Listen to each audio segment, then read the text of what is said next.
Another year and yet another variant.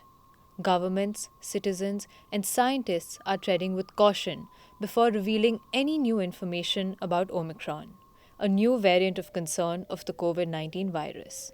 This time last year, the Delta variant had arrived. It was first detected in India and then spread across the world to become the most dominant strain. Subsequently, it became the primary factor behind the deadly second wave. South Africa, where Omicron was first isolated on 24th November, has already declared its fourth wave as county after county begins recording a dangerous spike in cases. The new variant has been detected in at least 30 countries, with India reporting its first two cases on 2nd December. But what do we know about Omicron till now? The Omicron variant has 50 mutations overall, with 32 mutations on the spike protein alone. The spike protein, which forms protruding knobs on the outside of the virus, helps it adhere to cells to gain entry.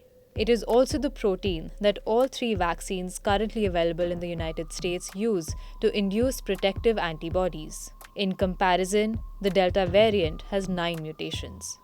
The large number of mutations in the Omicron variant may mean that it could be more transmissible and better at evading the immune system. Since its detection, South Africa's daily caseload has gone up from 200 in mid November to 11,500 on 3rd December. The Gauteng province, where the infection was first found, has reported a 360% rise in cases, with a 300% increase in hospitalization and 17.65% increase in deaths in just 28 days. Omicron has taken over Delta to become the most dominant strain in South Africa. Over 70% of all the virus genomes it sequenced in November have been of the new variant, as per South Africa's National Institute for Communicable Diseases. The South African Health Agency has gone on record saying that people infected by other variants like Delta in the past are getting reinfected with Omicron.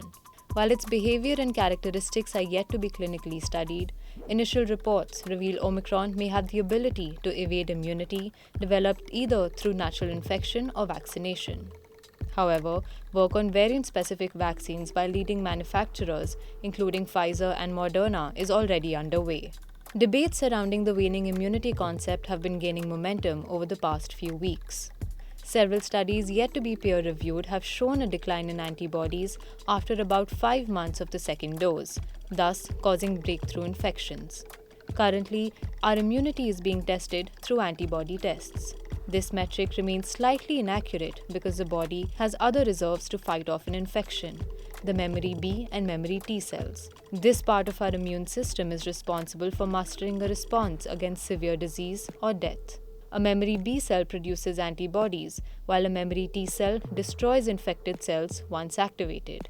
The latter remains in the body for a long period of time in a dormant state. With regard to COVID 19 vaccines, it is as yet unknown at what rate our memory B and memory T cells decline.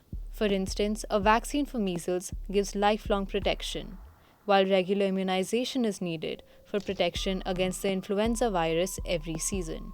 Barring its potential to evade immunity, the Omicron variant raises concerns because of how infectious it may be. The R value, defined as how many people an infected person can spread the virus to, for the Delta variant is between 6 and 7. The current R value for Omicron is 2, but it was 1 in September when the Delta variant was dominant.